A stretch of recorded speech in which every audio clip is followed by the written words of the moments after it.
ಭೂಮಿಕಾ, ಓ ಬಂದ್ರ ಒಂದು ನಿಮಿಷ ಇರಿ, ನೀರು ತಂದೆ.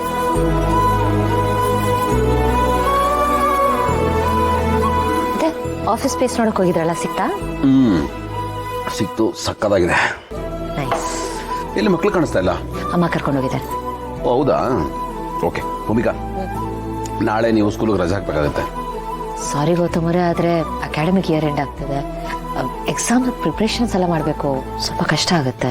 ಸ್ವಲ್ಪ ಹೊತ್ತು ಫ್ರೀ ಮಾಡಿಕೊಟ್ರಿ. ಯಾಕೆ? ನಾನು ಆಫೀಸ್ ಸ್ಪೇಸ್ ನೋಡಿದೆ ಅಂತ ಹೇಳ್ದಲ್ಲ, ನನಗೆ ಇಷ್ಟ ಆಯ್ತು. ಸರಿ ಪೂಜೆ ಮಾಡೋಣ ಅನ್ಕೊಂಡೆ, ಶಾಸ್ತ್ರಿಗಳು ಕೇಳಿದೆ, ನಾಳೆ ಒಳ್ಳೆ ದಿನ ಮಾಡಿ ಅಂದ್ರು, ಮಾಡಿ ಮುಗಿಸ್ಬೋಣ ಅಂತ ಅಷ್ಟೇ. ನೋಡಿ, ಇದಕ್ಕೆ ನಾನು ಹೇಳೋದು, ನೀವು ಡಿಸಿಷನ್ ಮಾಡೋ ತನಕ ಅಷ್ಟೇ ಆಮೇಲೆ ತರ ತೆವಳ್ತೀರಾ, ಆಮೇಲೆ ಬುಲೆಟ್ ಟ್ರೈನ್ ತರ ನುಗ್ತಾನೆ ಇರ್ತೀರಾ. ಆಫೀಸ್ ಸ್ಪೇಸ್ ನೋಡಿದಾಯ್ತು, ಫೈನಲೈಸ್ ಮಾಡಿದಾಯ್ತು, ಶಾಸ್ತ್ರಿಗಳ ಹತ್ರ ಮಾತಾಡಿದಾಯ್ತು, ಈಗ ನಾಳೆ ಪೂಜೆನು. ನೋಡಿ, ಒಳ್ಳೆ ಕೆಲಸನ, ಉದ್ಧಾರ ಆಗೋ ಕೆಲಸನ ಡಿಲೇ ಮಾಡಬಾರ್ದು. ಹಾಗೇನಾದ್ರೂ ಮಾಡಿದ್ರೆ ನಮ್ಮ ಬೆಳವಣಿಗೆ ಡಿಲೇ ಆಗ್ಬಿಡುತ್ತೆ. ಪಟ ಪಟ ಪಟ ಅಂತ ಎಲ್ಲಾನು ಮಾಡಿ ಮುಗಿಸ್ತಾ ಇದೀನಿ, ಆದಷ್ಟು ಬೇಗ ಬಿಸ್ನೆಸ್ ಶುರು ಮಾಡೋಣ. ಹೌದೌದು.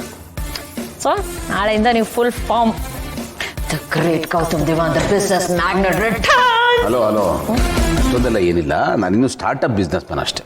ಅರೆ, ನೀವು ಒಂದ್ಸಲ ಶುರು ಮಾಡಿದ್ರೆ ನಾನ್ ಸ್ಟಾಪ್ ಆಗಿ ಹೋಗ್ತಾನೆ ಇರ್ತೀರಾ. ಬೇಡ ಅಂದ್ರು ಬಿಸ್ನೆಸ್ ಸಕ್ಸಸ್ಫುಲ್ ಆಗೇ ಆಗುತ್ತೆ. ಯಾಕಂದ್ರೆ ಚಿನ್ನದಂತ ವ್ಯಕ್ತಿತ್ವ ನಿಮ್ದು. ನೀವ್ ಏನ್ ಮುಟ್ಟಿದ್ರೆ ಅದು ಚಿನ್ನ ಆಗ್ಬಿಡುತ್ತೆ. You have Midas's touch. ಐತೆ. ಹಲೋ, ಹಾಗೆಲ್ಲ ಹೇಳ್ಬಿಡಿ.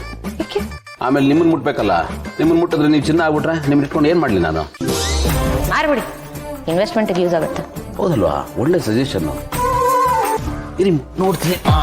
ಅರೆ ಮುಟ್ ನೋಡ್ತೀನಿ. ಹೌದು, ನಾನು ಮಾರಕ್ಕೆ ಅಂತ ನೋಡ್ತೀರಾ ನೀವು? ಹೇಳಿ ಹೇಳ್ತೀನಿ. ಏನು ಚಿನ್ನ? ಸರಿ, ನಾಯಿ ನೋಡಿಲ್ಲ. ನೀನೇನ್ ನೋಡ್ಬಾರ್ದು, ನೋಡಿಲ್ಲ. ಏನು ಆಗಿಲ್ಲ ಇಲ್ಲಿ. ಏನೂ ಆಗಿಲ್ವಾ?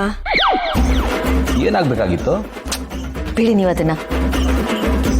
ಅವಳು ಗುಡ್ ನ್ಯೂಸ್ ಕೊಡಿ. ಹಾ, ಒಂದು ಖುಷಿ ವಿಷಯ. ನನ್ನ ಆಫೀಸ್ ಓಪನಿಂಗು ನಾಳೆ ಇಟ್ಕೊಂಡಿದ್ದೀನಿ, ನೀನು ದಯವಿಟ್ಟು ಬರಬೇಕು. Nice, congratulations. Thank you to you too. ಸರಿ, ಈ ಅಮ್ಮನಿಗೆ ಫೋನ್ ಮಾಡಿ ಮಕ್ಳು ಏನ್ ಮಾಡ್ತಾ ಇದ್ದಾರೆ ಅಂತ ವಿಚಾರಿಸಿ, ಹಾಗೆ ಈ ಆಫೀಸ್ ಪೂಜೆನ ಹೇಳ್ಬಿಡಿ. ನಾನು ಫ್ರೆಶ್ ಅಪ್ ಆಗಿ ಬರ್ತೀನಿ.